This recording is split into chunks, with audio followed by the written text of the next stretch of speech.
Good afternoon, everyone. Akwaba, as we say in Ghana. Bonjour.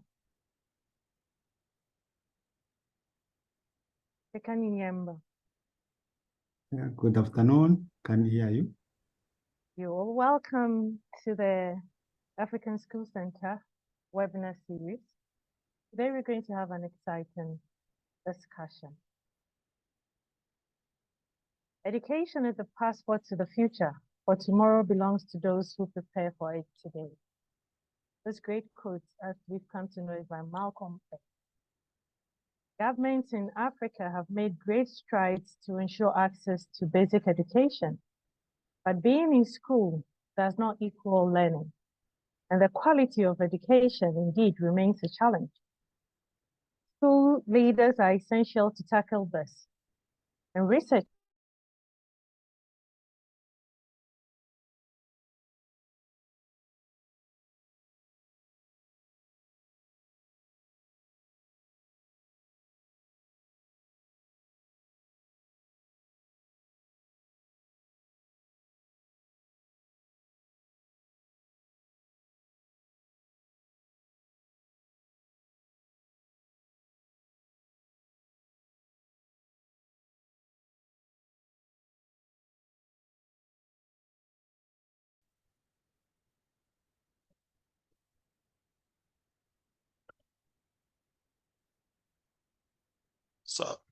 So it looks like we have lost Nana.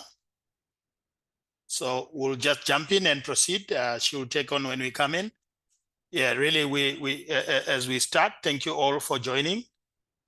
She was just giving us a background to this webinar. And she's saying education is the passport to the future for tomorrow, belongs to those who prepare for it. She's taking this from Malcolm X. Governments in Africa have made strides to ensure access to basic education, but being in school, we know that does not equal learning, and the quality of education indeed remains a challenge. School leaders are essential to tackle this. Research has shown that effective school leadership contributes to better teaching and learning. Colleagues, you are welcome to the launch and first webinar of school leadership, a collaborative effort among development organizations as well as academic institutions dedicated to promoting quality education. The organizations that are behind this are the Association for the Development of Education in Africa, ADEA, UNESCO International Institute for Capacity Building in Africa, IGBA, and the Institute for Educational Planning and Administration, IEPA, under the auspices of UNESCO at the University of Cape Coast in Ghana. We also have Nottingham Institute of Education at Nottingham Trent University in the United Kingdom. And of course, Addis Ababa University in Ethiopia. And all this, we are so grateful to the support of VVOB, Education for Development, who have been coordinating this. Nana was supposed to lead this, Nana Efua Roxon, Head of Communications and Public Relations at the Institute of Educational Planning and Administration under the auspices of UNESCO at the University of Cape Coast. We are happy to be your moderators for today. I am Faye Hodza, the Regional Coordinator of the African Center for School Leadership based here in Rwanda. We are going to have a welcome address from our colleague, Dr. Abdisha Tara, who is a senior lecturer and researcher at Nottingham Institute of Education, Nottingham Trent University in the UK. He is an expert in educational management and researches in education with a focus on conflict and post-conflict contexts. Over to you, Abdish. Thank you very much. Everyone, can you hear me? Yep. Is my audio okay? Loud and clear. Yeah, yes, we do. Excellent. Yes, please. Thank you very much. Good morning, good afternoon, and good evening, wherever you are in the world. And I'm delighted to be here and welcome you, the school leaders, administrators, educators, policymakers, advocates, and other stakeholders in education to this remarkable, I would have to say, it's a flagship School Leadership Matter webinar series. As Faye said, this is really a kind of partnership co-led jointly by the number of partners, including Africa Center for School Leadership, which is actually a flagship initiated by or led by VVOB, Association for Development of Education in Africa, UNESCO, ICPA, Nottingham Institute of Education, Addis Ababa University, Institute for Education Planning Administration. This shows really the spirit of colleagues from different departments or different partners who came actually together to make this event happen.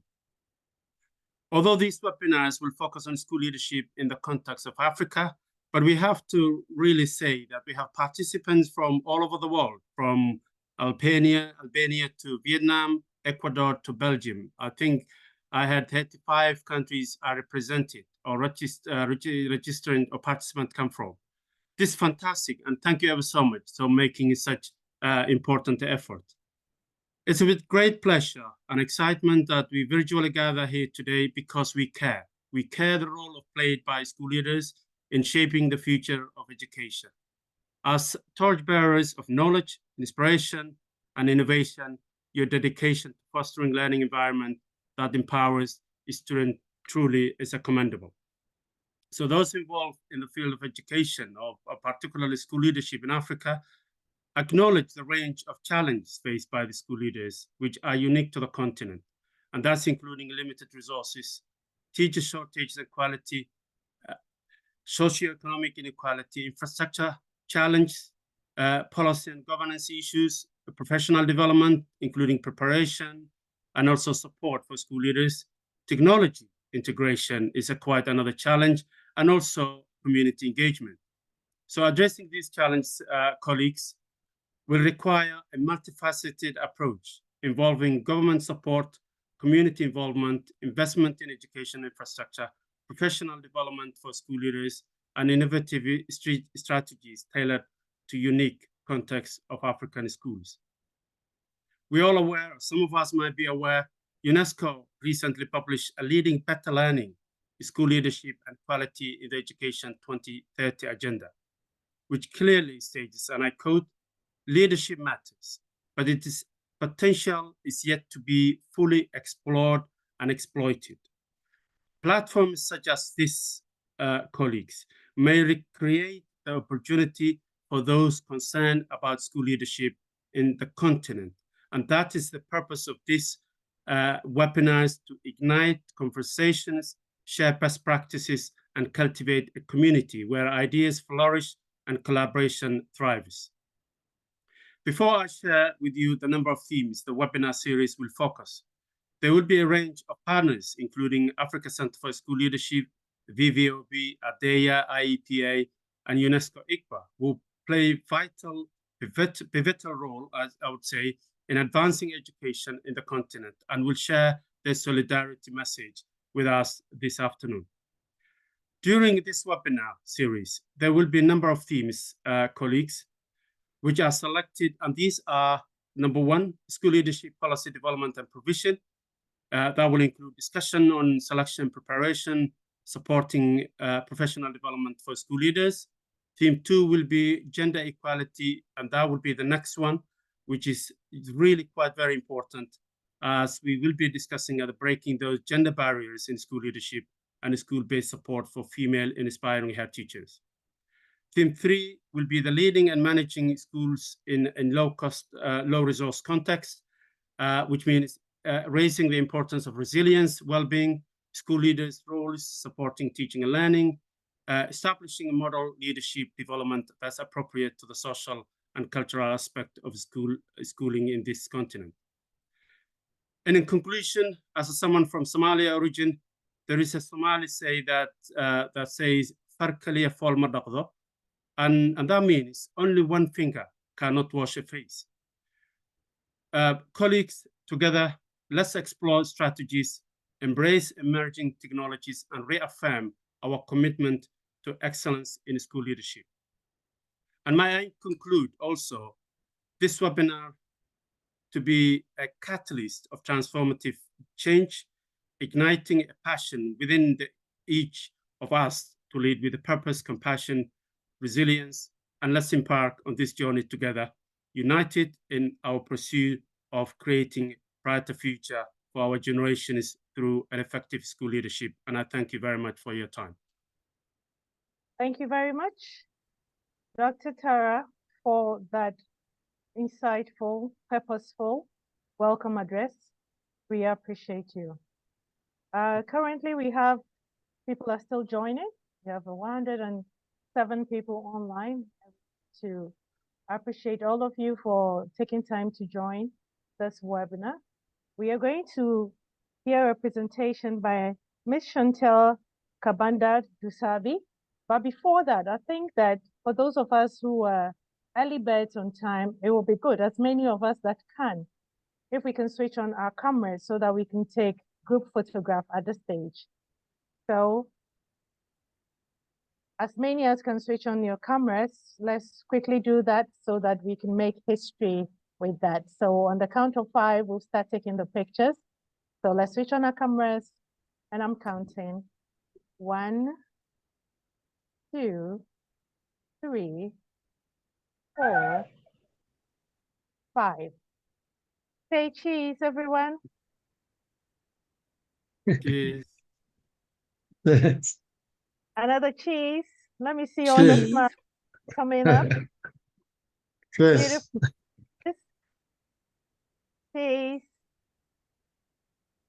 Well, I think we've captured your beautiful faces. You can please turn off your cameras if you so wish to do so. Thank you very much for being willing participants. Following from the welcome address, we're going to take a presentation on African school leadership. And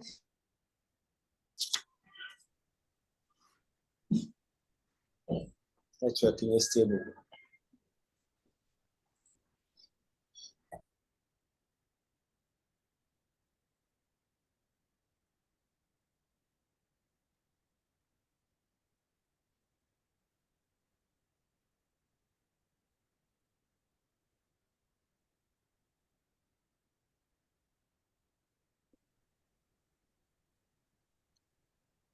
Hello, dog.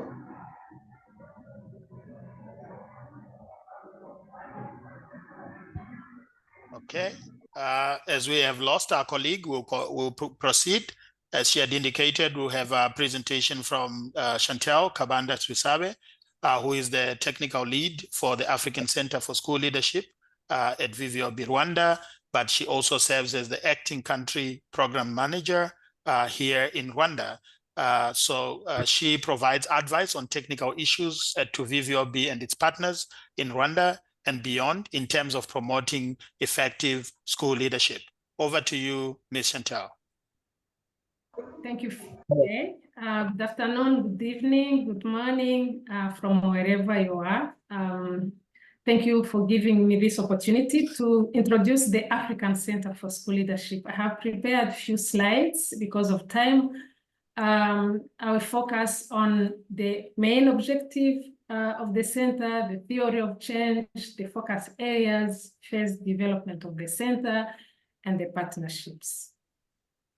So this center is hosted in Rwanda, and it is a coalition of African and African-based organizations coordinated by 3 regional partners, namely the Association for the Development of Education in Africa, that's ADEA, the Education Sub-Saharan Africa, that's ESA, and VVOB, Education for Development.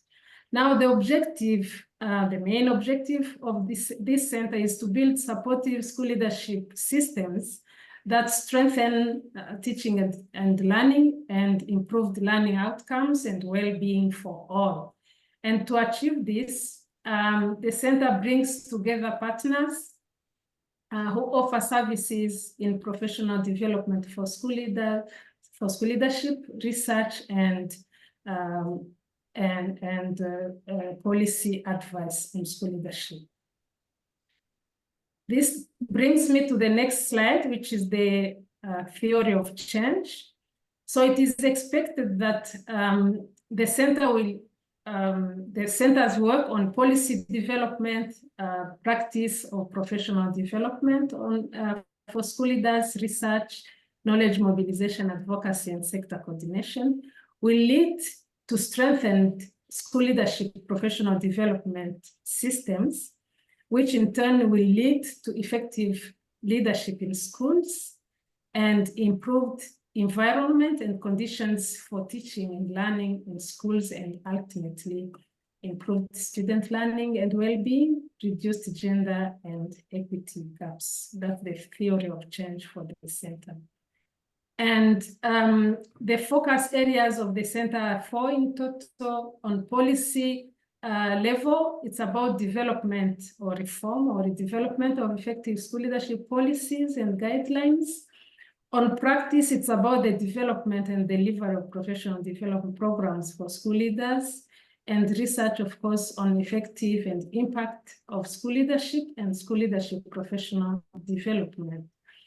And of course, there is also this cross-cutting theme, which is the communication, advocacy, knowledge mobilization, and coordination, sector coordination.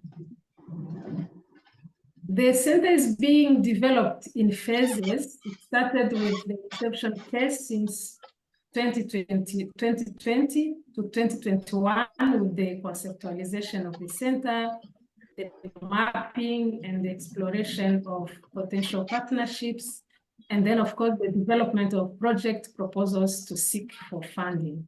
And the next phase, which is the current phase of the center, which started from 2022, it ends this year, 2024, was about building the theoretical foundation of the center with the foundational studies. That was the review of evidence on effective school leadership in Africa, which was implemented by consensus building among partners, experts, and school and stakeholders.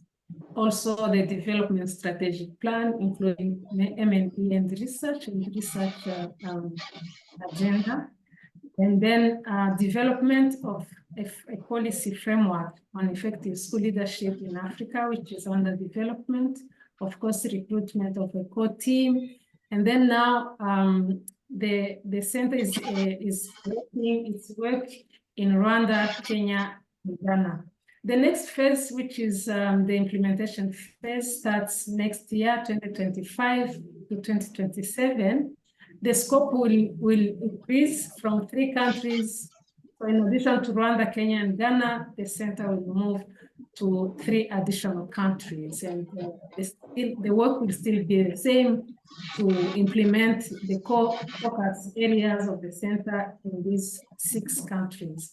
And the last phase in this development process is the scaling phase.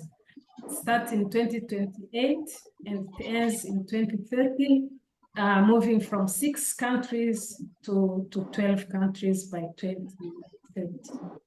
So that's the phase development of the center. And you have seen that, and from the previous speakers, that this is a collaborative effort. There are many different partners engaged in this endeavor. So we have at different levels strategic partners. We have government partners, or operational partners, financial partners, learning and research, communication partners, and of course critical friends. So at regional level, we have, for example, ADEA, which we mentioned already, ESA and VVOB, and also we have FAWE. And governments, we have 3 governments for now. At the operational level, we have currently government agencies in Rwanda. It's the Rwanda Basic Education Board and the University of Rwanda. In Kenya, we have KEMI. In Ghana, we have IEPA. And the learning partners, we have currently Addis Ababa University, UNESCO, ICPA, and of course coordinated at the regional level by ESA. And Global School Leaders is our communication and advocacy partner. financial partners. For now, we are working with the MasterCard Foundation and Jacobs Foundation. We have, of course, also critical friends. For example, Tony Bush, I think he might be in this meeting. So these are the few slides we have prepared just to introduce the African Center for School Leadership. But if you want to learn more about the center, we invite you to visit our website or to reach out to us through email that can be shared in chat. So, dear partners, dear participants, as we gather to inaugurate this webinar series, School Leadership Matters, we stand together in solidarity to champion the crucial role that school leadership plays in shaping the future education. We believe that effective leaders are the driving force behind positive change in their schools and beyond in the community. Their vision, dedication, and resilience create conditions necessary for effective teaching and learning, resulting in improved learning outcomes and well-being. So with this strong belief that school leadership matters, VVOB has been working with key partners that we have already mentioned previously to develop this African Center to unlock and promote the potential of school leadership to improve quality of education in Africa. The webinar series, which is in line with the center's mandate, is a shared journey. It is a collaborative space where diverse voices come together to explore, to learn, and amplify the importance of effective school leadership for quality education in Africa. Our collective commitment to serve as a guiding, our collective commitment serves as a guiding light toward a future where the impact of every school leader is recognized and celebrated. So thank you very much for joining us on this journey. May the shared insight and collaborative spirit light the path toward excellence in school leadership.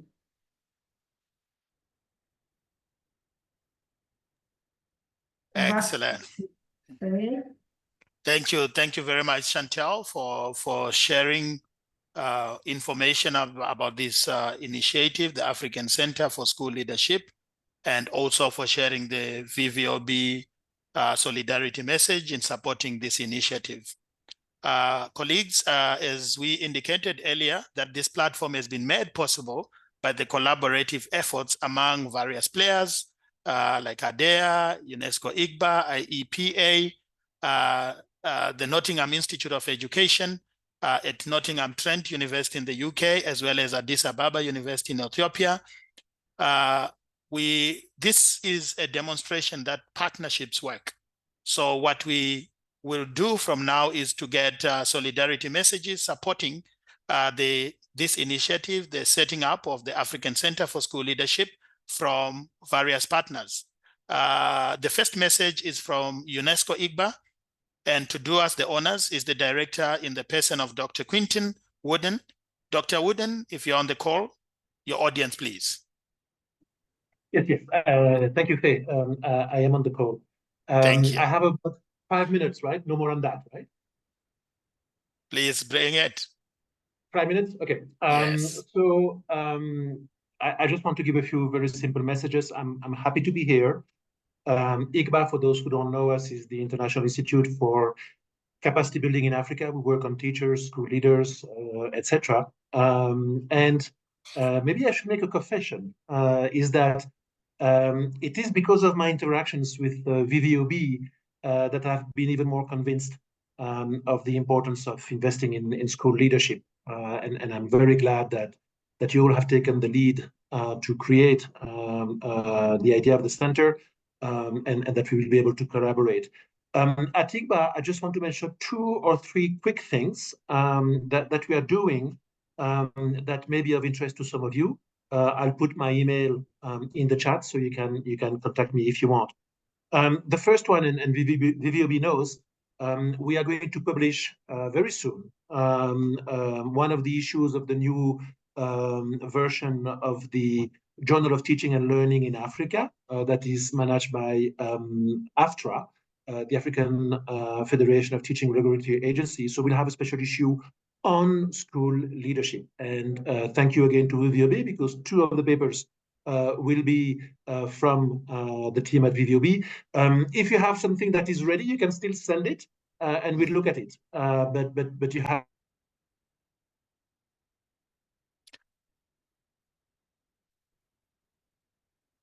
Quinton, you have muted yourself. I don't know how I did that. Okay. Yeah. Sorry. Anyway, did you hear what I said before? So I was talking about the special issue of the journal with AFTRA. And so we are still welcoming some additional contribution if you have. Somebody is muting me, I think. The host is muting me. But that's okay. I will try to unmute each time. So that's one initiative. The second initiative, and you may know about that, the next UNESCO Global Education Monitoring Report is on school leadership. And so I'm sure that they will be very happy to hear from you in terms of your experiences. The last thing I want to mention, and I know I'm perhaps exceeding my time, is that we are going to launch an initiative at IGBA in trying to promote more women in Africa in school leadership position. Our research by others shows that this has major positive effects on learning as well as other dimensions, especially for girls. And we are going to try to see how to combine different projects we have to both do analytical work, but also to provide scholarships to young women to get into teaching, and especially in school leadership. So these were the 3 messages that I wanted to share, but the most important one is that I am very thankful to VVOB that they have encouraged us to do more. I applaud this initiative, and we are at your disposal. Thank you. Thank you very much, Quinton. And you had touched on very important element that defines who we are as VVOB, but also as the African Center for School Leadership.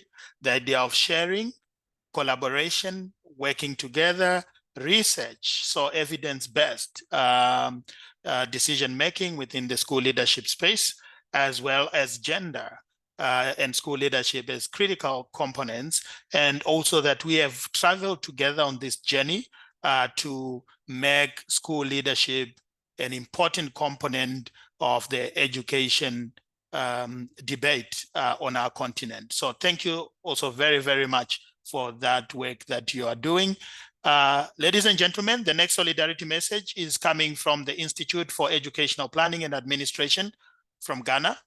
And to extend his message of commonality is the Deputy Director General in charge of academic programs and professional development, Dr. Alfred Ampa-Mensah. Dr. Mensah is an expert in educational planning and has served as a consultant on various projects of the World Bank, of UNESCO, of UNICEF, among other important assignments that he has taken. Over to you, Dr. Ampa-Mensah. Thank you very much, V. And then greetings to all of you. I'll start our message with a quote that says that leadership is cause and all others are effect. And if this is true, then it means that we have to really focus on developing leadership at all levels. We at IEPA believe in the value of education, and by extension, the value of school leadership in the attainment of educational goals. It is for this reason that IEPA has been advocating for the development of school leadership, especially in Ghana, and then across the West Africa sub-region. Therefore, we are very excited at this initiative by VVOB to establish the Africa Center for School Leadership, because this falls in line with our dream, and we are therefore excited about this initiative. We would therefore like to express our profound gratitude to the collaborators in this initiative and profess our unwavering commitment to this initiative and the preparation and development of school leaders and by extension, education leaders in Ghana and then across Africa. Thank you so much. And we hope that and pray that this our initiative would yield the needed fruits. Thank you. Again, thank you so much. Thank you, Alfred. Leadership is the cause. All others Thank are you very effects. much, Dr. Mpamesa, for the solidarity message. Indeed, IUPA is at the forefront of leadership education. And we know this webinar series has been made possible by the joint efforts of IDEA, IGBA, IUPA, Nottingham.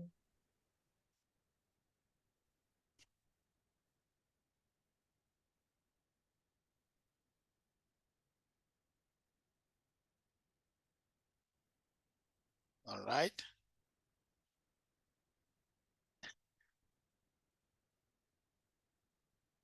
Go ahead, Nana.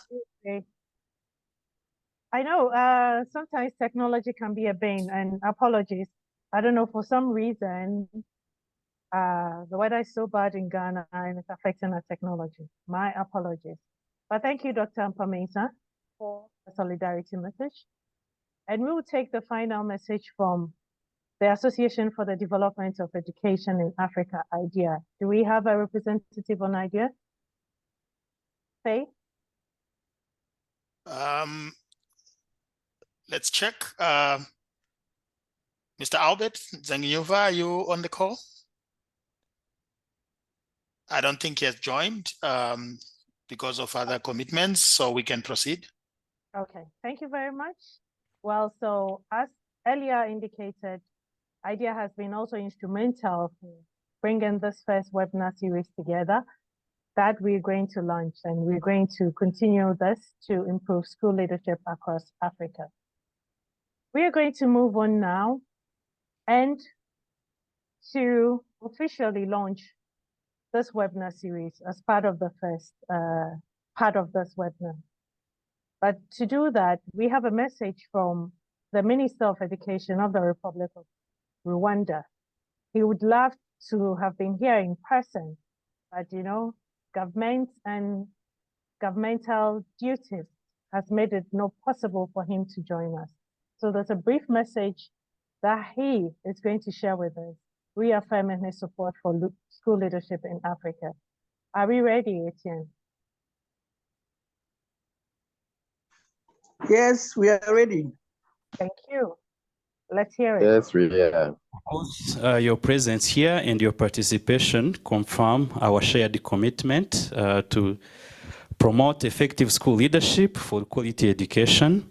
And we all know that effective school leaders create conditions necessary for effective teaching and learning, and of course, ultimately improving learning achievements.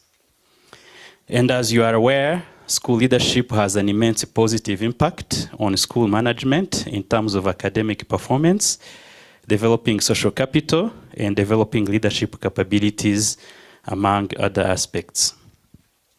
And in view of this, that we need to collaboratively invest in a school leadership support as part of our education policy agenda in Africa. And we see the African Center for School Leadership as an opportunity for African governments to achieve this agenda.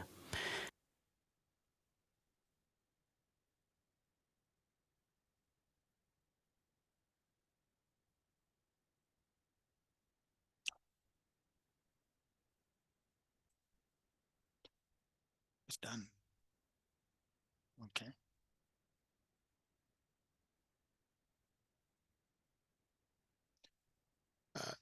You can take it up. Looks like we have a technical issue. Nana, you can proceed.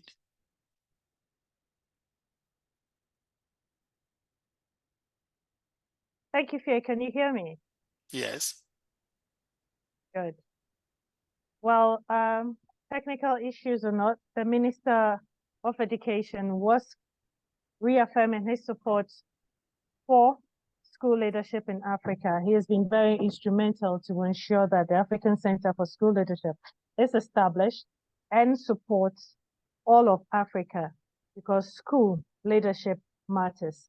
And as was stated by Dr. Mpameta, leadership is cause, all others are effect. So with effective school leaders, definitely we're going to churn out effective school learners. So at this point, I think we have to officially launch our webinar series. And to do that for us is the Director General of IEPA. He's in the person of Dr. Michael Boakye-Yiadom. Dr. Michael Boakye-Yiadom was also the national convener for Ghana to the United Nations Transforming Education Summit in New York, where he led Ghana to deliver its commitment statement for transforming education. So we are ready for you, Dr. Michael Boakye-Yiadom, to officially launch this webinar series for us. Thank you very much, Nanefua, and very good afternoon to all our colleagues, partners of this webinar series, and all participants. And I apologize for the quality of my video if it's not coming very clearly because of internet connectivity problems, challenges that we are having this afternoon. But we are all very excited about this idea of the VVOB and Partner School Leadership Matters webinar series. And as the earlier speakers have indicated, we all believe in the importance of quality school leadership in promoting quality education in Africa and the world. And we have every reason, because of SDG 4, to promote quality education across the continent. Agenda 2030 for Sustainable Development, a plan of action for people, planet, and prosperity, is one of the many United Nations initiatives to promote quality education in the world. UNESCO's Futures of Education is another one, Reimagining Education. Agenda 2063, the Africa We Want, 2013 to 2063. And then the Transforming Education Summit that was held in September 2022, mobilizing action, ambition, solidarity, solutions to recover pandemic-related learning losses and sow the seeds to transform education in a rapidly changing world. We also know that the African Union has declared 2024 as the year of education. As a result of this, we believe that this webinar series is an attempt, an initiative, an intentional initiative to create a platform and mobilize educational experts in Africa and beyond to interrogate educational issues and provide policy advice to ministries of education of all African countries.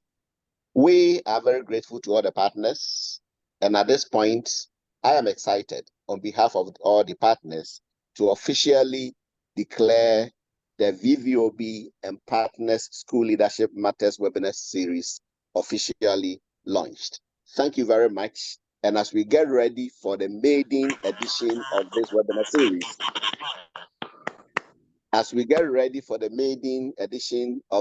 series, titled Why School Leadership Matters and the Role of the African Center for School Leadership, I would like to wish all of us a very exciting maiden edition of the webinar series. And we believe that we will sustain this platform to create and bring together educational experts in the continent, on the continent, and other countries beyond the continent to continue to provide technical advice and policy guidance to all ministries of education in all African countries. Thank you very much, and let's all enjoy the maiden edition. Thank you once again. Thank you very much, Dr. Boakye-Yiadom, for launching the African School Leadership. And participants, I'm waiting to see the plethora of emojis that we are going to use to show our excitement. Let us see it come in. It's a very exciting moment and period for us. So yes, I'm seeing the thumbs up, I'm seeing the love, I'm seeing the hearts. Thank you very much. And African Center for School Leadership webinar series is officially launched. Hip, hip, hip, hip. Hooray. Thank you very much. Yeah, so this webinar series it's going to be in two parts. We've just finished with the first part, which is to officially launch the African Center for School Leadership webinar series, which was just done. We'll quickly move into the second part, which will be the keynote presentation on why school matters. But I think we've been sitting for quite a while, and we care about your health. So let's just take a few minutes, stretch and break. You can grab a cup of tea, you can grab a cocoa, or you can grab a chocolate. Yesterday was Chocolate Day or Valentine's Day, and we'll be back in a few minutes for the second part. So we're taking a stretch break for 3 to 5 minutes, then we'll be back for the second part of the series, where we'll actually have the keynote delivery, why school matters. So thank you, and please watch your clock. Don't be a dropout. We'll be back shortly. Thank you, everyone. Great job.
welcome back, colleagues. We will continue. Now it's like what Nana said, this is a two-part webinar, and welcome back, everybody, people of Africa and the world. In Ghana, they celebrated Valentine's Day. In fact, the whole world, Valentine's Day yesterday. And in Ghana, there was Chocolate Day. So one love. I believe we enjoyed our cocoa break. Now that the ACSL webinar series has been launched, we've been infused with so much energy. Can you feel it? I see some excitement there. Very soon we'll hear a presentation by our keynote speaker in the person of Dr. Janet Okoko. But before I give you the platform, I believe it's fair we get to know a bit about her to set the stage. Dr. Janet, Faye. All right, you want to join up? So take it up, Nana, to introduce Thank you, Faye. Okoko. Yeah, it's a pleasure to introduce Dr. Janet Mola Okoko. She is an associate professor in the Department of Educational Administration, College of Education at the University of Saskatchewan in Canada. Prior to pursuing a PhD in educational leadership at the University of Calgary, she worked as a teacher educator, a research, monitoring and evaluations person for the government on donor-funded education projects in East Africa. She loves research and pays special attention to school leadership preparations and development and teacher leadership. Her doctoral thesis was on school leadership preparations in Kenya.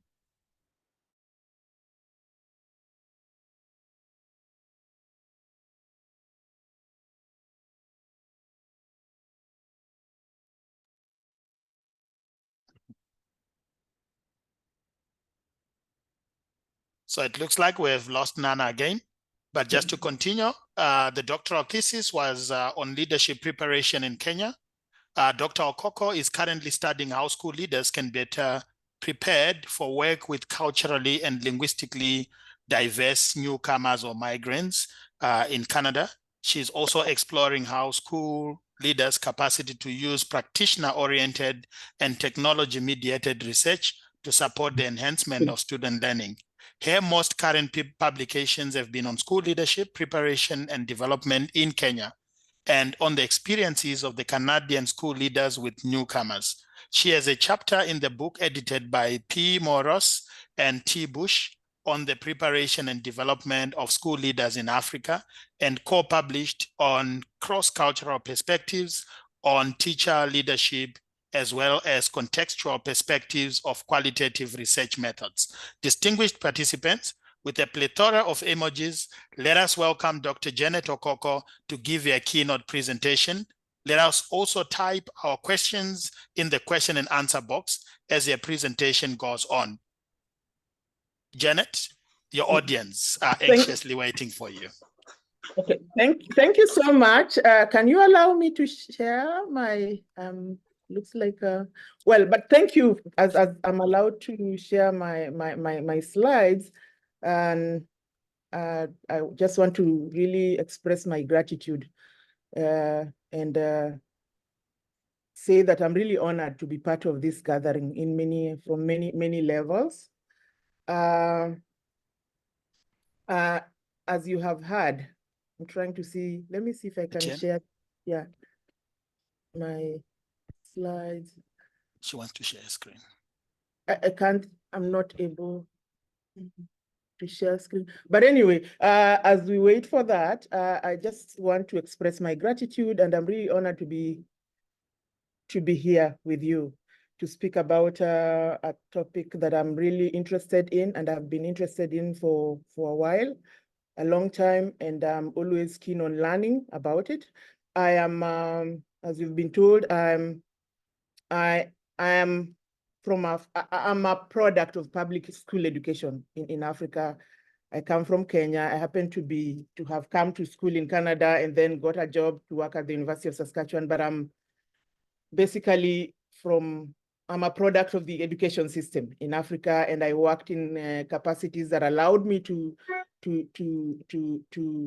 experience how leaders work and how teaching and learning is enhanced through leadership.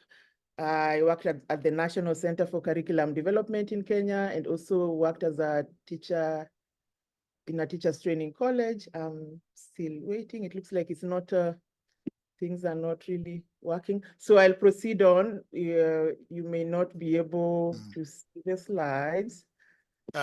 Janet, if you don't mind, you can share the presentation quickly with us via email, then we'll. Okay. Let me do that right now. And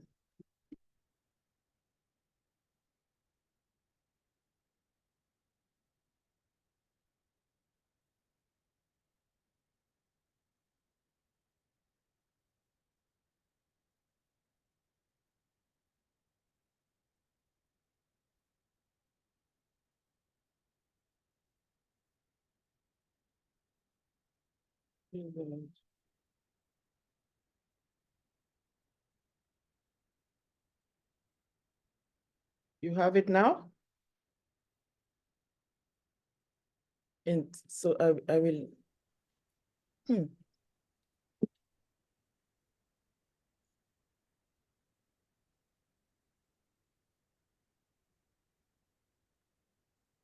So sorry about let's give them a minute to. Still waiting? I have sent You're it. sending? Yes.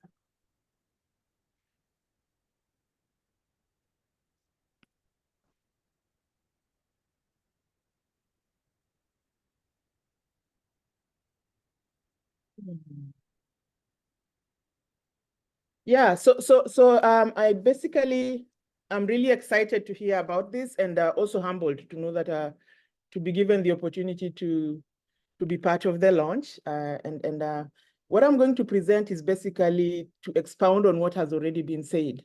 I've listened to those who have spoken before me, and they already mentioned some of the aspects. And so as let's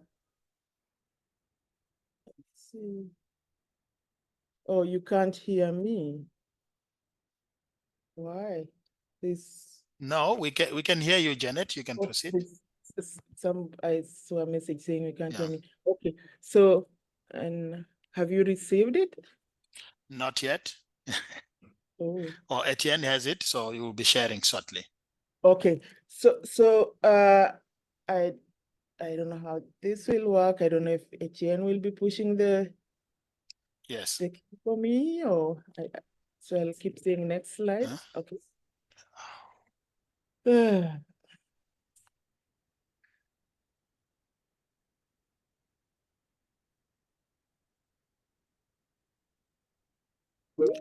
For the sake of time, Janet, you can speak to your slides. I can speak to the slides while I have them. Sorry, I'll not be seeing your faces, but which is I'll speak to the slides.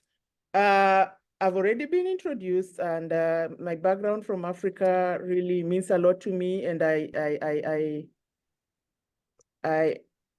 it has really given me a good foundation to speak to this. And then I also have a disclaimer about the contents of the presentation.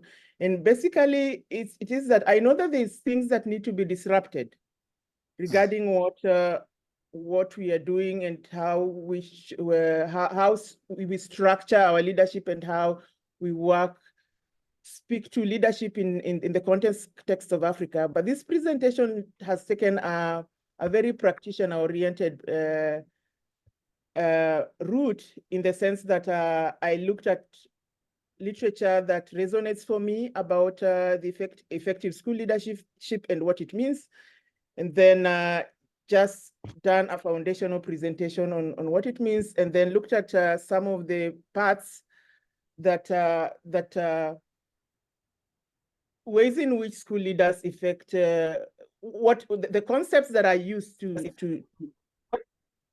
the concepts. I have four three main sections. The first one is looking at the concepts that are associated with school leadership. And I know that I'm speaking to experts who are familiar with what school leadership is, but I just thought it's good for us to remind ourselves, and also for us for you to get for you to give some context to what I'm going to say and what school leadership means in the sense of this presentation. Then the other part is looking at studies that have kind of reviewed literature and come up to with the key parts through which school leadership matters. And I have four. I'm using an author who has worked with scholars all over the world. That is, I refer to Ken Leithwood and many other scholars who have put together studies, looked at studies and kind of synthesized what parts through which school leaders affect teaching and learning and the success of schools. And then the main question that I want us to ask ourselves about these claims that research have, mostly done in the Western world and sometimes in Africa or in partnership with scholars from Africa. And the question I want us to ask ourselves is all these things that are theorized, do they really apply? How do they apply to us? And my main purpose is to facilitate that discussion.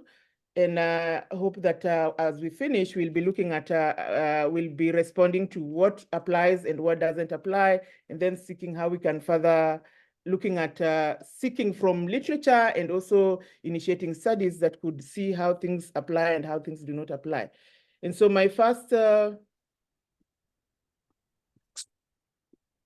my first slide, I don't know if you're able to, Etienne is able to share now. Oh, okay. So can we move to, sorry, I had moved to the, can we move to the next slide? Next slide. Okay, so those are the three things I'm hoping that we look at, and that is the big ideas for this presentation. I've spoken to them, and then the next slide.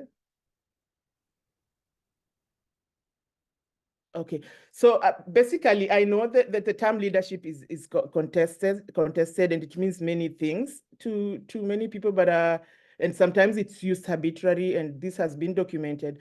But generally, we agree, and even for the sake of this presentation, we agree that it's a social process of social influence process. I know I'm speaking to experts who already do this, who already know this, and that it's a way in which one person or a group intentionally exert influence over people or a group to structure the activities or relationships in a group or an organization to achieve a common goal. I thought that I should put this because start with this because then it sets context to what leaders do and why it matters. And for schools, definitely the goal is always enhancing or improving student learning outcomes, whichever way schools work towards that. Whether the goals are set at national level or whether they are set at regional level, they are always they should always be aimed at enhancing student learning outcomes. Whether the outcomes are in terms of exams or they are in terms of holistically looking at how to create a good citizen, whatever approach you take, it is enhancing those outcomes. Next slide.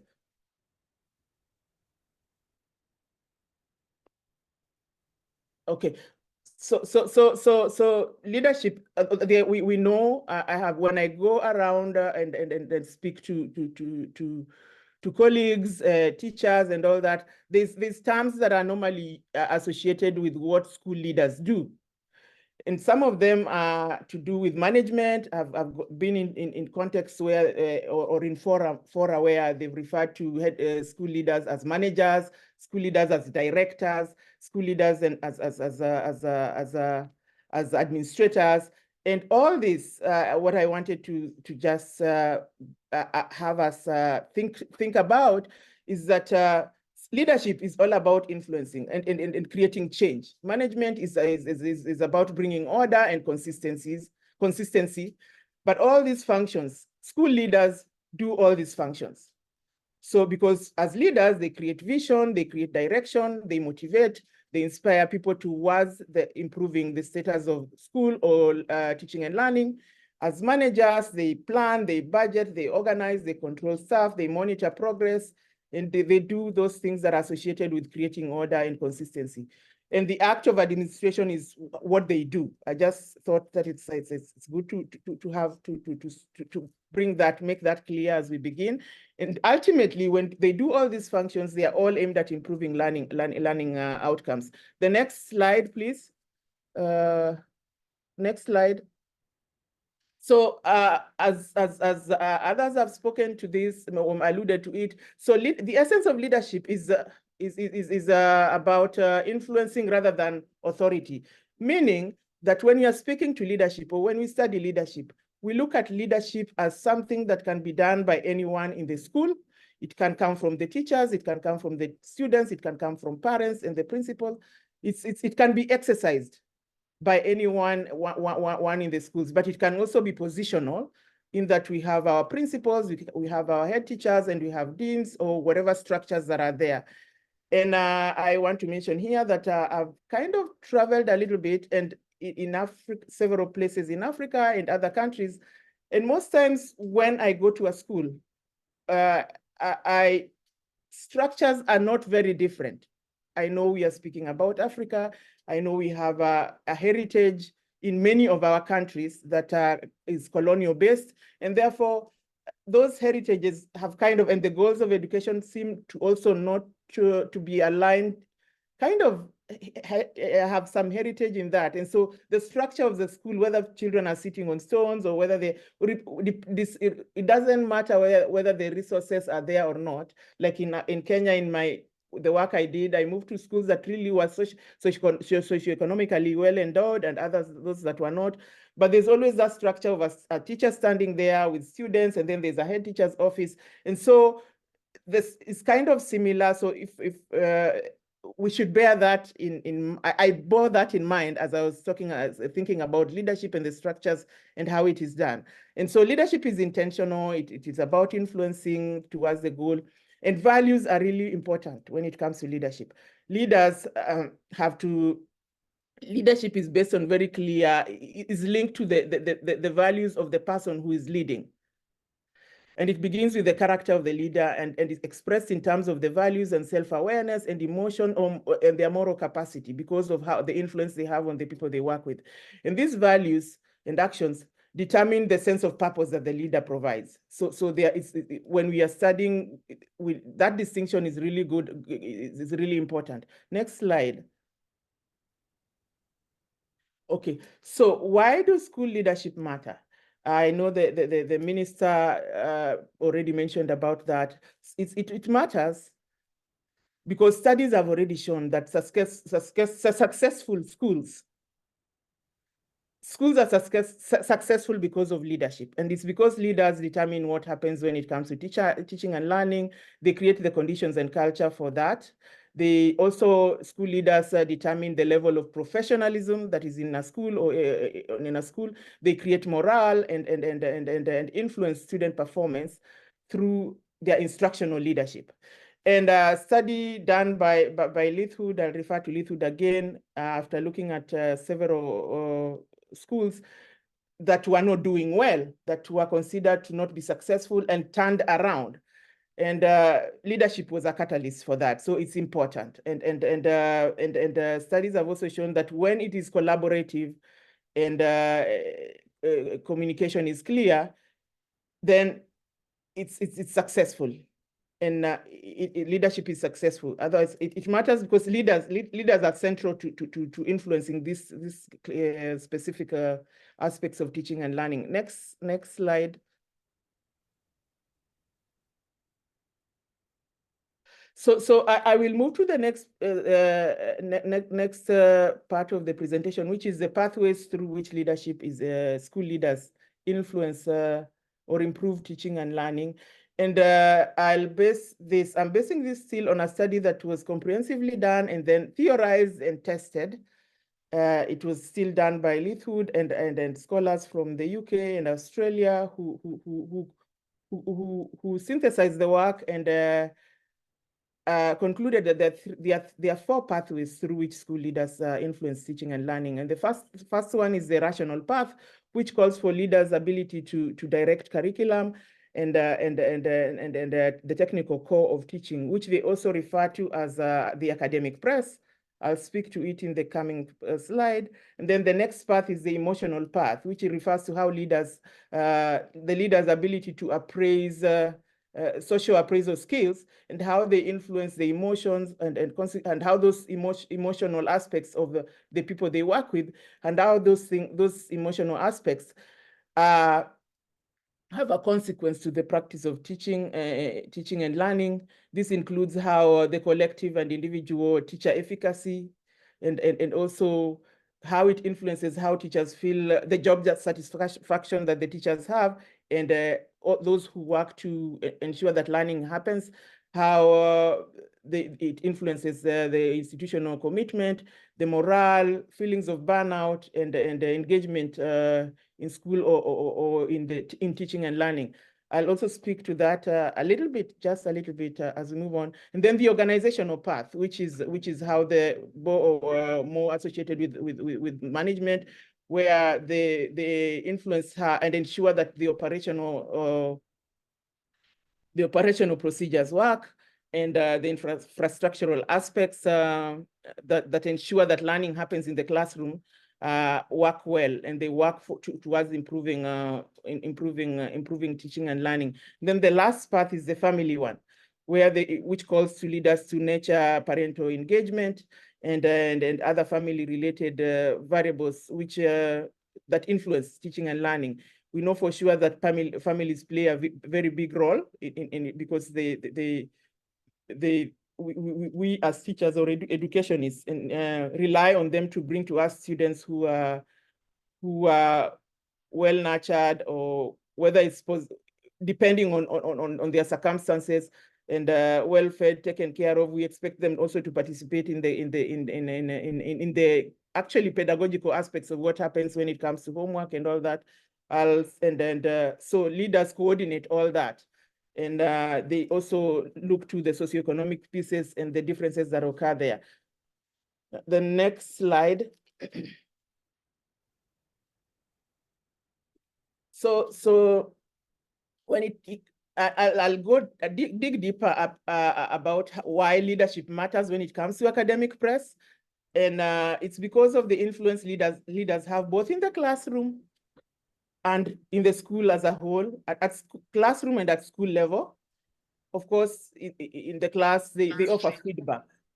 We rely, and most systems of education rely on school leaders to offer feedback and ensure that the right strategies are used in the classrooms when it comes to teaching, and that teaching and learning is reciprocal, and that there's a good student-teacher relationship, and that classrooms are managed well, whether it comes to issues of discipline and all that. They ensure that that classrooms are managed when, and that the environment is conducive for students to learn and teachers to teach.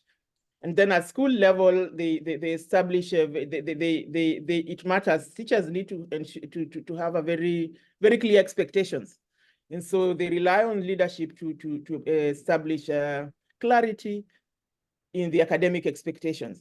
This could be coming from either a central office, but the school leader is the one who kind of makes it, simplifies it in a way that is able to be enacted at the school level.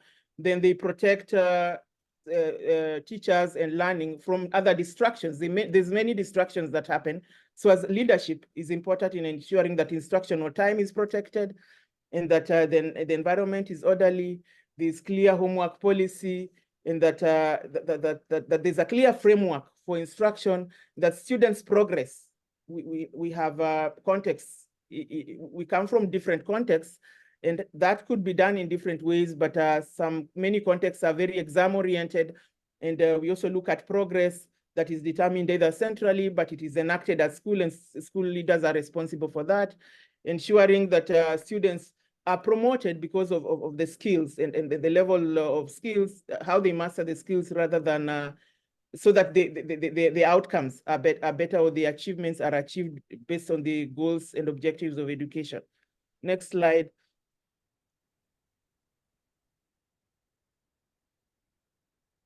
Yeah, and it also matters. School leadership matters because school leaders are custodians of the collective when it comes to the emotional part, the collective teacher efficacy, in the sense that this is the confidence that teachers have and the collective confidence that the school has. And it comes through, of course, how they clarify the goal and how they encourage staff and teachers to network and collaborate, the culture they create around that helps the students and staff to collaborate towards a goal, the goal that they have set, and how they support both offer individualized support to teachers. We know that, and students, we know that teachers and students have personal needs, or they need to be respected, and their concerns needs to be for them to feel, to be able to work well. They are human beings. They have needs, they have feelings, they have values, and so how creating that environment that allows members of staff and especially teachers to do that the school leader is the custodian of all that. They also sponsor and advocate for meaningful professional development. They know the needs of they have the authority and in some sense even power to where resources are available to determine what kind of how they can professional development for their staff and model the desired practices and values for the whole collective of the school. But teacher trust is also important. They need to ensure, it's important that they engender teacher trust. And that comes by them recognizing the vulnerability of staff and teachers, as we've mentioned, and also listening to them and reconciling the needs of the individual teachers or teachers as a collective and the vision that the school has. So some of these things are very context specific. There may be places that are maybe the socioeconomic needs are not, may require different actions. But these are some of the things that a good leader can work with to ensure that their staff within the means, they feel that they can trust that the school leader has their back. And so even if they are sacrificing and doing whatever they do, which many of our teachers and in our classrooms in Africa do, they feel that the leader is with them and they feel motivated to do that. So buffering teachers from unreasonable demands from policy environment, parents and the wider community. Teachers experience that, or schools experience that. They could be political, they could be all sorts of demands. We know that sometimes these things are they are there and they come in different forms. But how does this leader work within the circumstances to try and protect their team or buffer the team so that within the means they have, they work towards the goals that that they're supposed to meet, which is enhancing learning outcomes, and then setting standards for students to ensure and supporting teachers to follow them. Next slide.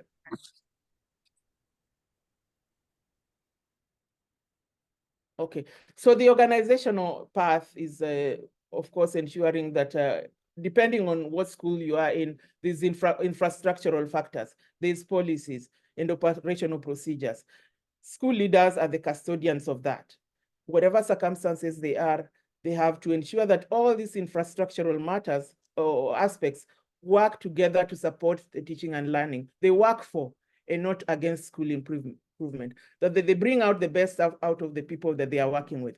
If depending on the model that they choose, there's places where we have multi-grade or age or policies around that, and funding and all those aspects within the context that they have and the circumstances. How do they organize those things to ensure that they work to enhance teaching and learning? So leaders are important, and they are important, and they facilitate this organizational path, and they matter, whether in our, as studies have shown, whether it's whatever, and I understand that all this is contextual. It depends on the context where the leader work, but these are some of the theorized, this is one of the theorized piece or path that school leaders influence the quality of teaching and learning through. The next slide. And then there's the families. We've talked about families, and these studies have shown. Still, Lethul, another study that he did shows that and even within the same study, that that the family path contributes almost to as much as 50% of the variation in the achievement of schools across student achievement across schools, and it's because they create the home environment for these students. Excuse me.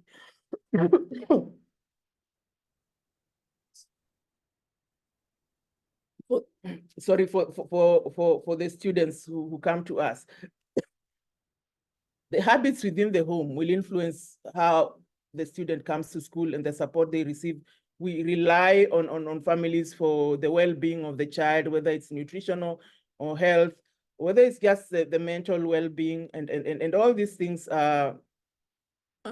affect what the school leaders need to coordinate and work with families, and they find themselves actually working with families, and they do this.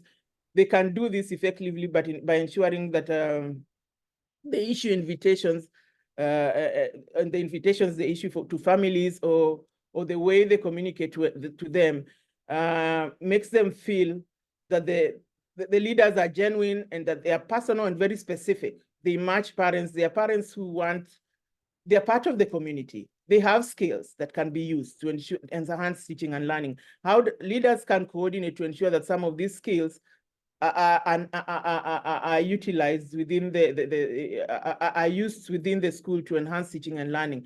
They also provide, ensure that information that goes to parents to get feedback or even learn about the students is clear, create opportunities for for parents to exploit, interact in schools optimally, and design activities and projects that involve families and communicate effectively with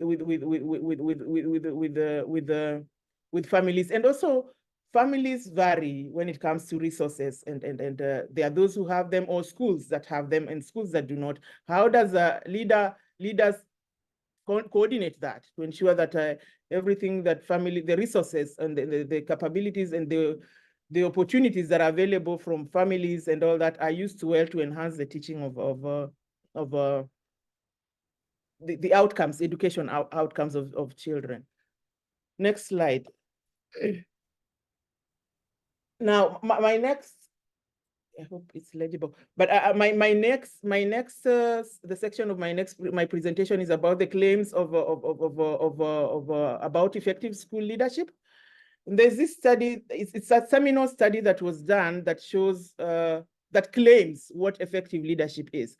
And the question I have for us here is, while I speak through this, I'll try and while I speak through them, how do they apply to us? That's the question that we want to ask ourselves. Do they apply to our context in Africa, or don't they? What applies, what doesn't?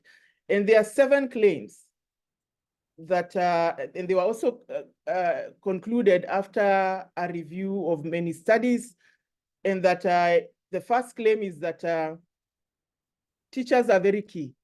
Leadership is important, yes, it is important. But leaders, when it comes to affecting the outcomes of learning, they are second to the teacher. The teacher directly interacts with the students, and therefore their influence on teaching and learning and student outcomes is much higher than the one of our school leaders. But that does not mean that school leadership is not important. It is very important. Then the second claim is that they do this, they draw from a repertoire of leadership practices. And the first one, of course, is the visioning. They provide vision and direction. Then the third one is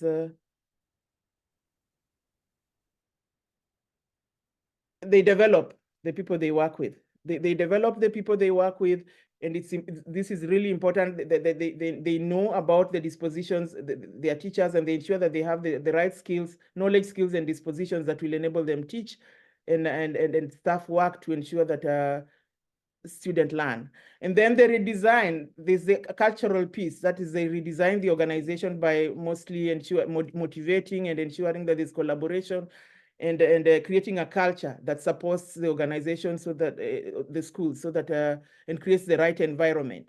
Then the other one is that they manage, of course, the teaching programs, the assigned duty, and so they have to have these skills and be able to do this, and successful leaders do that. Next slide. They draw from this repertoire of skills, and for them, they need to have those skills. The next slide.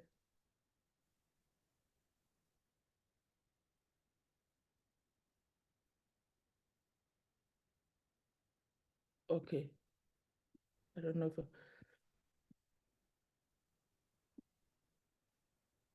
can we move to the next slide? Okay. So the third one is that I really like this one in that it says that when teachers are effective or school leaders are effective, they demonstrate, they respond to, rather than are dictated by the context. Their leadership should be responsive. They respond to the circumstances they have that they find them, rather than being dictated by those circumstances when they are making their decisions. Because anyway, leadership, as we may all have experienced, there's many things. It's very circumstances, and what leaders, school leaders face on a day-to-day basis is very unpredictable, and so they should be able to be responsive to it, rather than be dictated by circumstances where they happen. Then the third one is about their influence on staff and motivation, and ensuring that the conditions of staff are well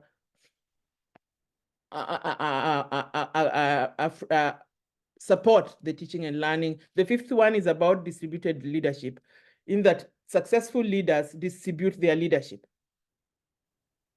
They distribute their leadership. And when it comes to the distribution of leadership, they allow for people within the school. They could be individuals, they could be parents, they could be teachers, and they could be vice principals. They distribute their leadership and also ensure that those they distribute their leadership to are empowered to ensure that to be able to effect the areas of leadership that they've been assigned to. Next slide. Then the other claim is that the distribution, there's some patterns that are better than others. So they need to watch and ensure that when they are distributing their leadership, the kind of distribution that they do, they are still accountable. They are still accountable they're still the leader. They are still accountable, but some patterns of distribution patterns of distribution are better than others, depending on the resources they have and depending on who they are, the skills sets of the person they are distributing to. Then distributing leadership too, but it's all needs to work to. They need to ensure that it works to higher levels of influence on teaching and learning. Then the last one is about the traits or personal traits of the leadership itself. The study or the claim is that there's a handful, there's a few traits that leaders have that make their leadership effective. That is, if leaders are open-minded and ready to learn from others, if they are flexible rather than dogmatic, and if they are resilient and enthusiastic. There's certain traits that can help a leader to be more effective. Then this brings me to the question, can leadership be learned? If only a handful of traits or personal traits affect this, can leadership be learned? That's a question we can ask ourselves. Next slide. Okay, so we come to, actually, this brings to the conclusion, and in the conclusion, I'd say that I'm really aware that contexts matter.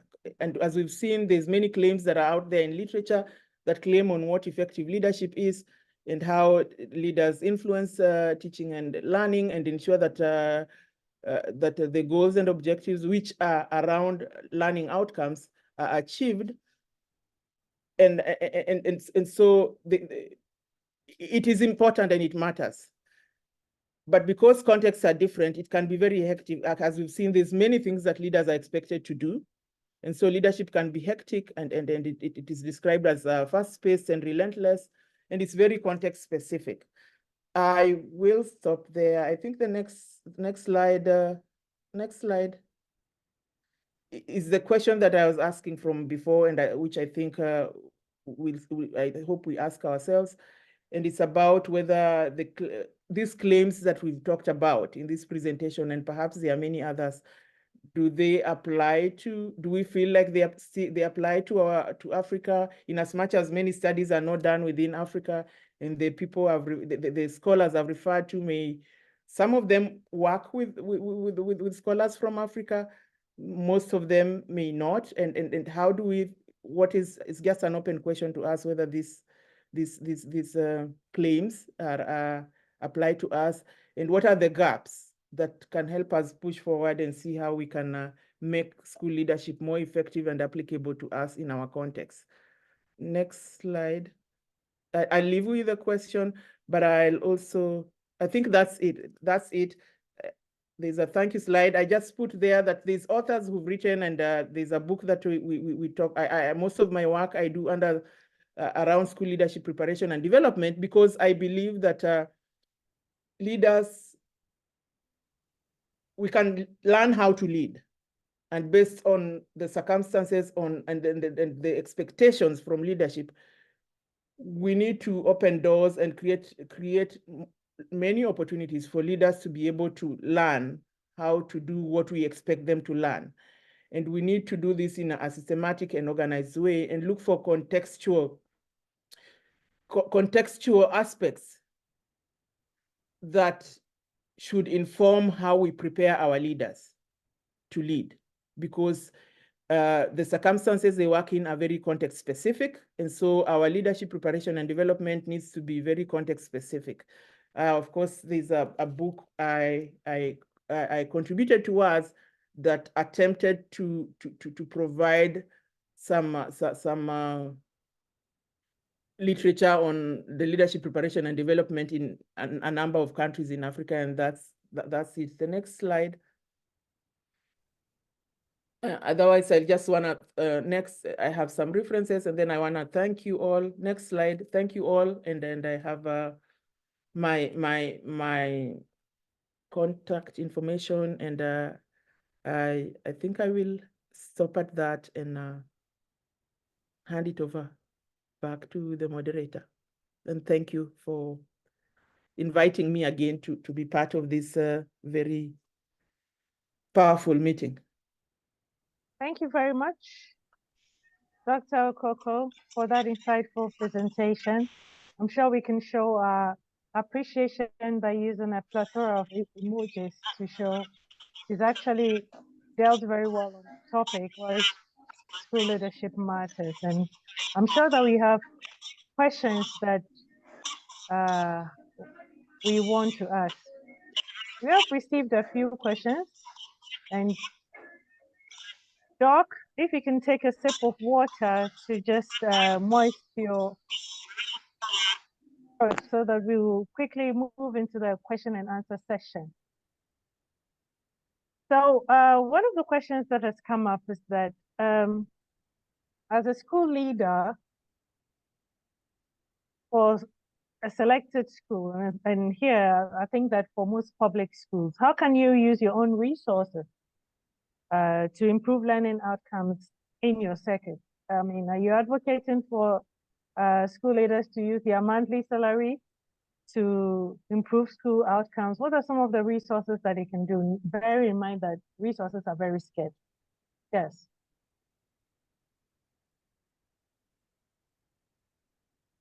So should I go ahead and comment? Oh. Please do, yeah.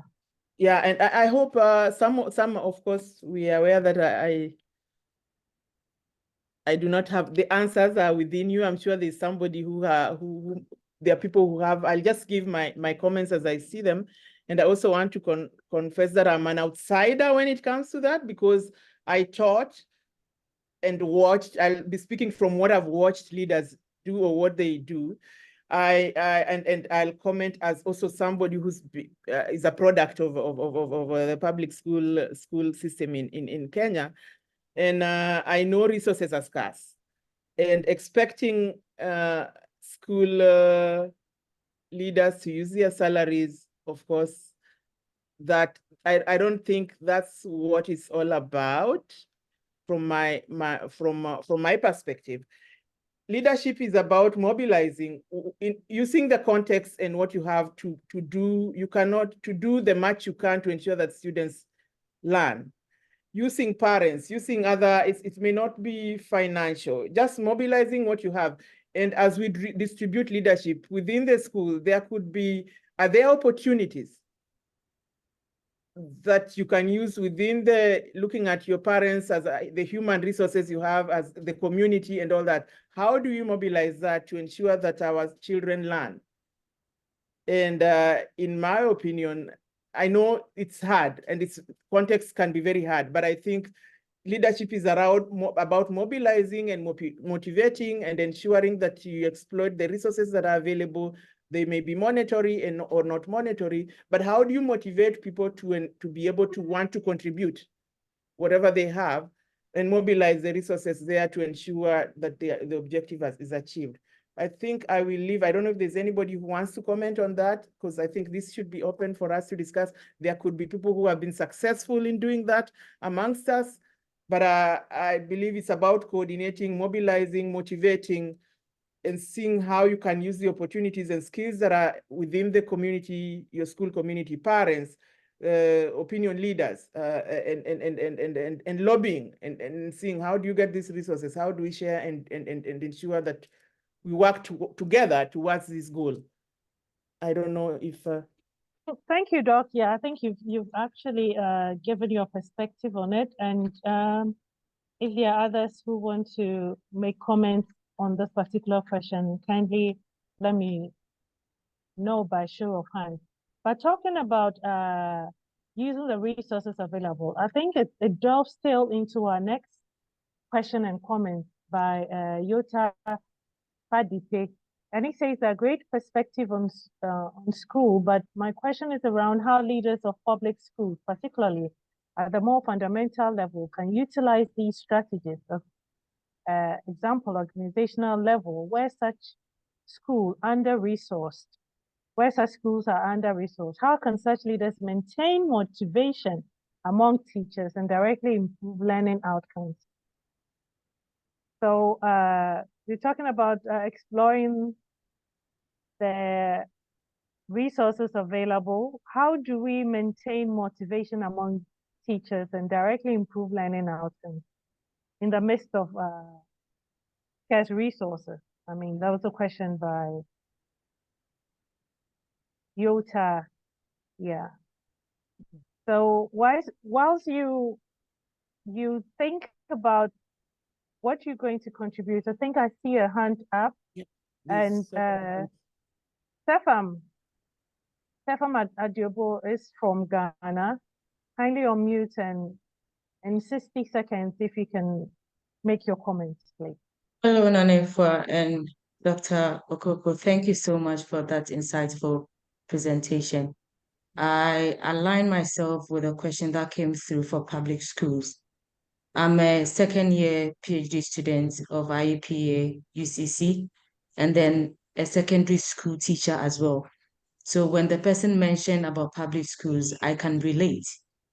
But then when you mentioned that we could come up with other views, if our public schools or most African countries, our public schools are centralized, if you could decentralize the activities to the municipal or district angles with the resources from that angle, then we can zoom in directly to the various schools and provide the needed resources and motivate the teachers for them to do the work, because you are indicating that leadership success is contextualized. We need to contextualize the activities and the things happening, then we can hit the point.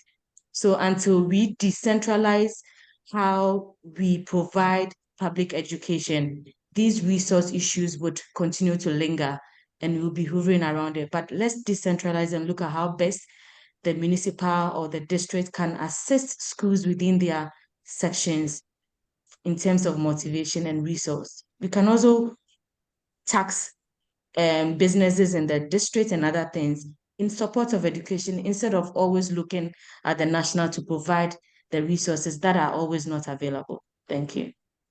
Thank you very much, Sefam, for adding your voice to it and also showing us how we can keep our leaders motivated even in the midst of scarce resources. Okay. There's also a question on accountability by Charles Williams Zulu, and he says that the aspect of accountability is critical.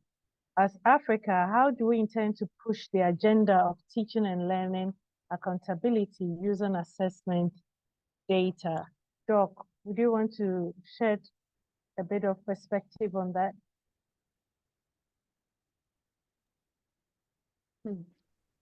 Okay. I think what I can say, the comment I would give is it's very, I think the point is that has been raised is very critical, and in that leaders need to be accountable.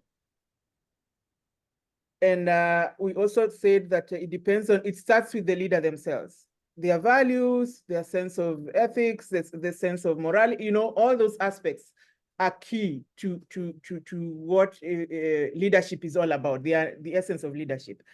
So it's to me, I think we need to, I don't know if we need to be taught how to be more, be accountable to ourselves as leaders. That's a key aspect of leadership.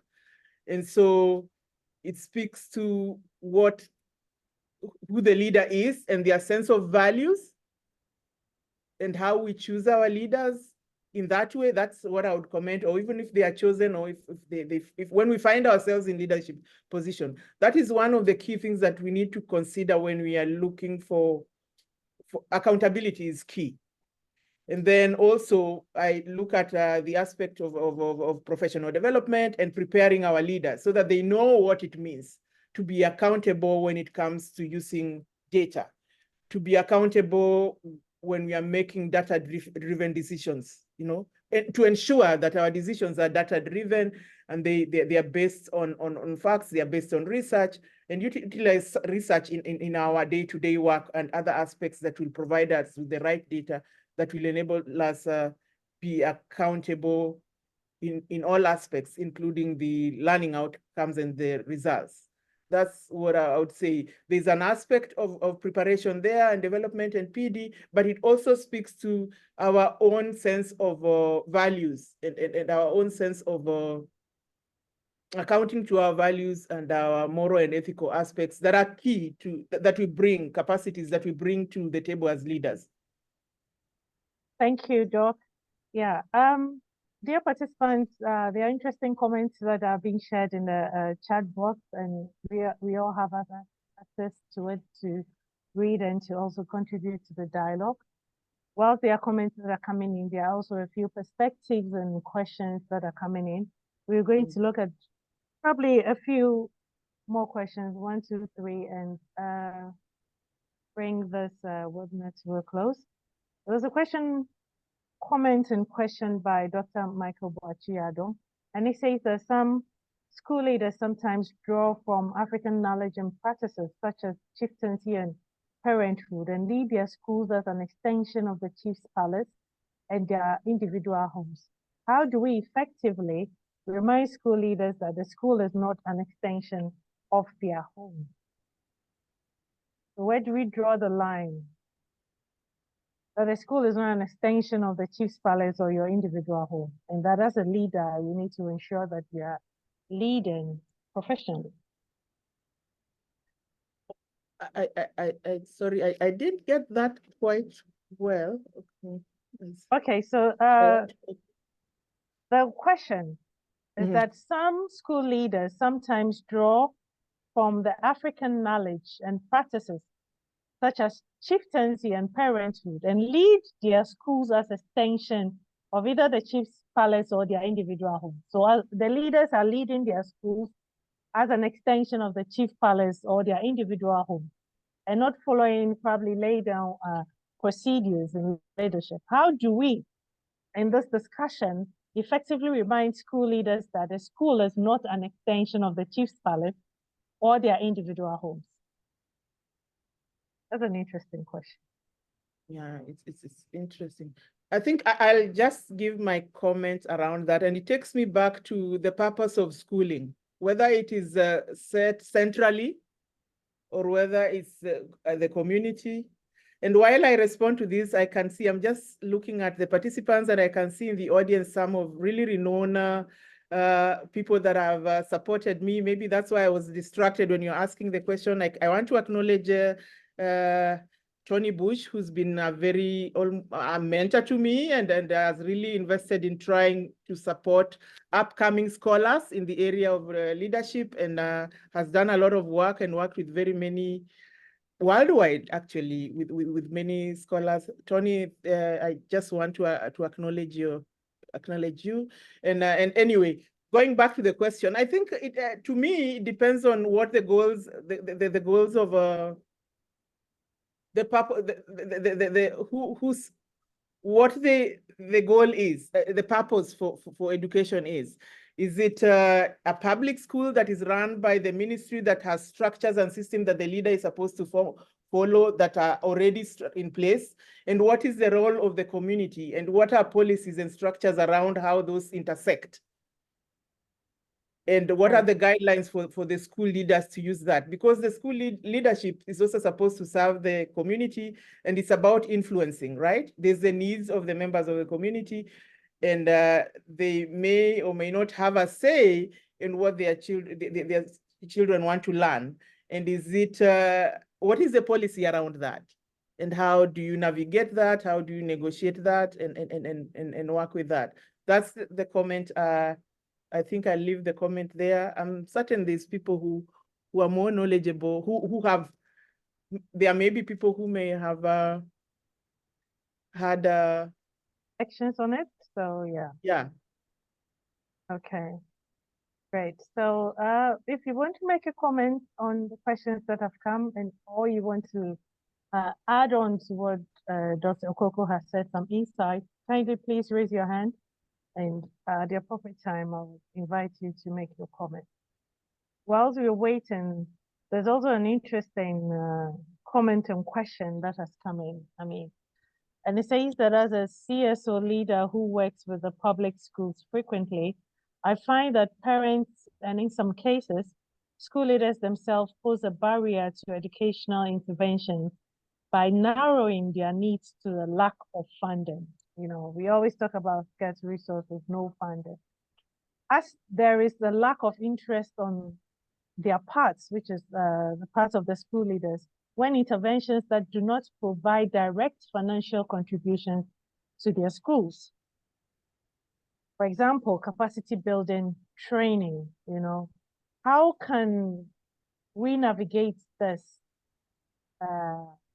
as we are discussing school leadership matters? So we shouldn't focus only on the financial gains, but also the other resources that will help us acquire the necessary knowledge to lead effectively. How do we navigate this? Do you have any comments, Doc? Or what advice do you give to school leaders so that we don't always trumpet that there's no money, so I can do anything. There's no money, I can do anything. I know there's people who have better answers there, but my general comment as an outsider who is not a leader and looking at what literature says on what leadership is all about, I would say that these are some of the challenges that leaders face, yes, but leadership is about mobilizing, working within the context and the circumstances you are with to ensure that you mobilize what you have, be it policy, be it the scarcity of resources, and working with the community and working with the structures that are with you to ensure that you achieve the goal, influencing, you know, advocating, and ensuring that you use the people of influence that you have within or the resources, whether they are human or physical or whatever they are, to take care of, ensure that you meet the needs. They could, some of them may be monetary, others may not be. You have parents with you and community leaders. That's what I would say. Just trying to mobilize, advocate, and lobby, and that process of influencing and using the resources that are available. That's for now. That's the comment I can give. I believe there could be people who have better, who may. Well, Dr. Coco, I think that there are comments that are coming in. So your reflections have actually answered the question. So well done. And the very last, which is alluding to your presentation, and this is by Shifa Desaya. She says that you indicated that there is not a lot of research on leadership in Africa. So what kind of research is needed and what are the gaps? So this will be my last question, then we can. What I would say, I'd say there's people researching. I wouldn't, we are not where we were before, I would say. And that's from my own experience. There's a lot that is going on that we can draw from, that I may not have drawn from. And there's opportunities to research. I think in all areas, I focus mostly on preparation and development. There's aspects that may also need, things that need to be studied, I think, is also contextual aspects of leadership. Is what we know, that our structures are based upon colonial heritages that we have. Are they still relevant to us when we start talking about resourcing and all that? The policies that are underlying how we structure and how we look at leadership, how do we incorporate that? There could be aspects to study about in cases where we feel that the influence is not, or the heritage, most of our structures and systems are inherited in policies or beliefs or frameworks that are not necessarily Africa-based. Is that true? And how do we work with that? Is it relevant? Looking at our resources, how do we contextualize things? So I think doing studies in all areas of leadership that make what leading in a school in Africa, that make it context specific, to me would be an area that I would that I can think of in all aspects, whether it's financing, whether it's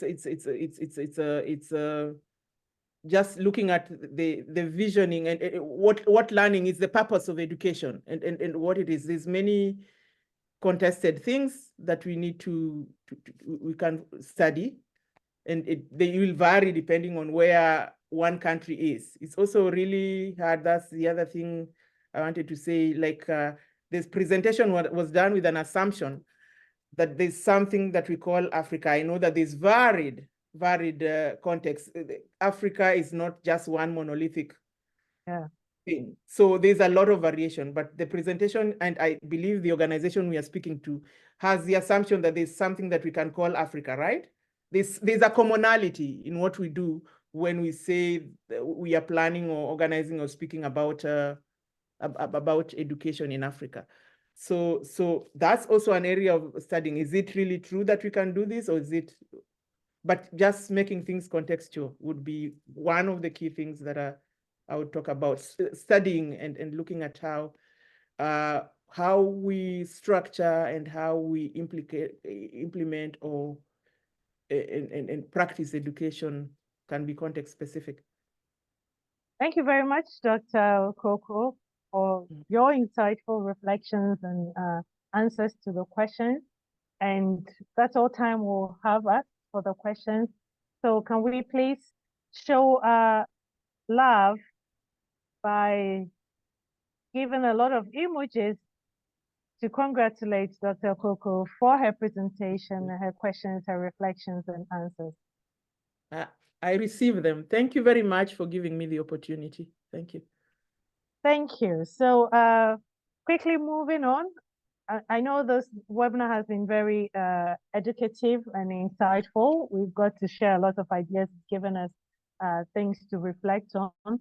This is just the beginning on the webinar series, Why School Leadership Matters. And I know that some of us are itching to know that when will be the next webinar, school leadership. So to do us the honor of giving us the next webinar date, I would like to invite Dr. Abdishakal Tara to announce the next webinar date to us. Doc, are you ready? Yes, yes, thank you. Thank you very much. What a wonderful presentation. Thank you, Dr. Okoko and Professor Okoko, I would say, for your great insight in terms of the effectiveness of leadership and the importance they play in terms of securing better outcome, I would say, for children and young people. I would also like to, before that, just to make a couple of remarks, really. We known from what have been said from the solidarity messages to all the way keynote speaker of Professor Koko, and there is a unanimously agreed viewpoint. And that viewpoint is actually, yes, effective school leadership matters, and because the number of actual reasons are being given by the speakers of the message, solidarity message, or the keynote speaker. And these were clearly, yes, school leadership matters because they actually set the vision and the direction for the school. They play a huge role in terms of student achievement. Leaders are important in student outcomes and performance through the effectiveness of their pedagogical and instructional leadership role. This reminds me quite a lot, and I think a lot of people have actually acknowledged the honorable presence of our great, well-respected scholar, Professor Tony Bush, whom actually is my neighbor because he's at Nottingham University, but I am Nottingham Trent University. So I would seek the opportunity to probably have a great honor of coffee with Professor Bush. And I do remember when he was talking about the student, how the leaders actually influence the student learning outcomes. One of the things he said is that leadership is second only to classroom teaching and its impact on student learning. That's really what we are talking about now. We wanted to make sure that the role of school leadership, or the effectiveness of the role of the school leadership, does actually matter when it comes to student achievement. And I think that's a really good message. A number of assertions has also been made by the minister and solidarity message presenters. And that was actually the importance of having a center such as Africa Center for School Leadership, which I think we also have to applaud for the VVOB, that tremendous and flagship initiative that they have undertaken in order to actually advocate for the role of the school leadership in the continent. The other also very important message we had today is the importance of the platforms such as this one, the webinars, and the role they play in terms of creation of an opportunity of dialogue, of compassion, discussion, and also being critical, and also present the good practice and the best practice that's actually happening in the continent. I think that's what I would really like to say. Thank you ever so much, everyone who actually attended these webinars and the launch of the webinars. I would also like to highlight another very, very important, which is the next webinar, which will be focused on gender and access to school leadership.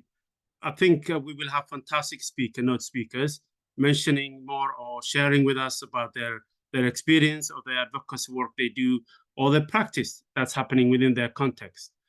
That will happen in, I would say, I think we will show that on the screen. My understanding is either the second, I would just hold on. My screen is being disrupted. Yes, Thursday the 2nd at 2 p.m. And it will be more kind of interaction, engagement, and also sharing your best practice. But we will also have a great opportunity for the participants to ask questions. And I will hand over now to the next moderator. Is it Faye or Nana? Well, thank you very much, Abdish, for that. Doc, before I come to you for your final comments, let's all save the dates for the next webinar. We're going to announce it on our social media platforms. It's going to be on the VVOB website. And once again, we would love you to join the discourse and the discussion so that together we improve on school leadership in Africa. Thank you very much. Dr. Coco, you have the floor. Just before I leave, I want to just suggest, give a to advise. I've seen there's a scholar in decolonizing or leadership that is among us. That's Anne Lopez. She's a renowned worldwide scholar in decolonizing leadership in education. And I think I'm really happy to see her here. And maybe that's one of the people we want to I don't know if I know she may probably already be part of what's going on, but I just wanted us to thank you for giving me the opportunity to recognize her and let people know that if that's an area that we need to look at, that is as I was speaking, and here we have one of our own scholars, Dr. Anne Lopez from Moizi, with us, and maybe we can follow up on that and see if she can be part of the future of Thank you very much, Doc, for singling her out. We're actually going to reach out to her. So you've actually shown the highlights on her, and we'll definitely reach out to her and see how we can work with her on the webinar series. So thank you very much. So without much ado, I would invite my co-moderator, who has been very, very helpful and stepping in when I've had internet challenges, Dr. Faye Hoza, to give us brief closing remarks, and we will bring this webinar to a close until we meet on the 2nd. Faye. Faye, I think you're muted. Thank you very much, Nana. I will move very quickly. So all the closing remarks, I think Abdish has already done justice to that. So thank you very much. And even the people that have been mentioned, for us to talk of the African Center for School Leadership, there is some great work that Tony Bush did, and we acknowledge that, and others. Anne Lopez, we are already working with her as well. So that shows you where the direction that we are taking, and we acknowledge those colleagues for the great work and influence that they have on us. And also the entire leadership of our various organizations. We know that our global director of programs is here, Tom van den Bosch. So we acknowledge them as well. But we have started a very, very important conversation, and we need to continue with that discussion on why school leadership matters. Even today, we appreciate that it's important, it matters.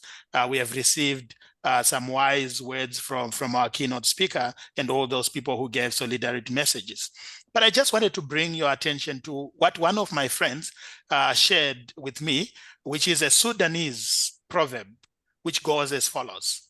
We desire to bequeath two things to our children. We desire to bequeath two things to our children.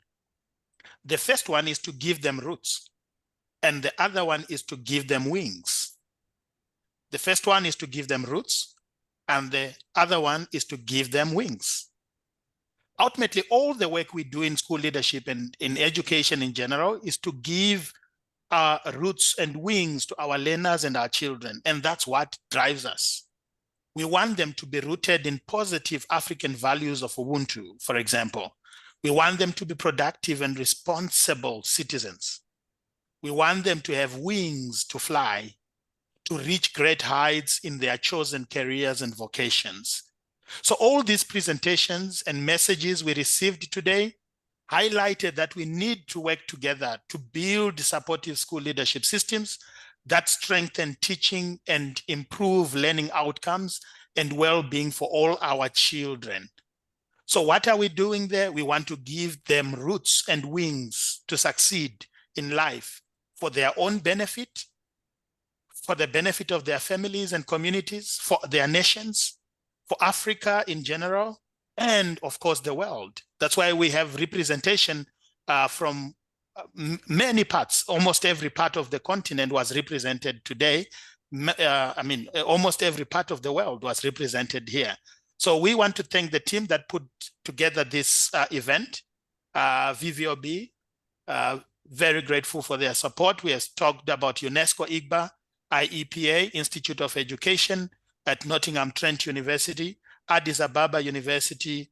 We also had ADEA supporting us and all the speakers. So we really appreciate all the information that we have received today. Special thanks to our keynote speaker, Prof. Janet Okoko. You have done us proud, son of the soil.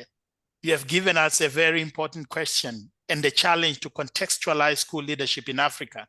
There are 3 questions that I'm taking from the conversation we had today. How do we make our leadership in schools truly African? It's a question that just came as you were talking.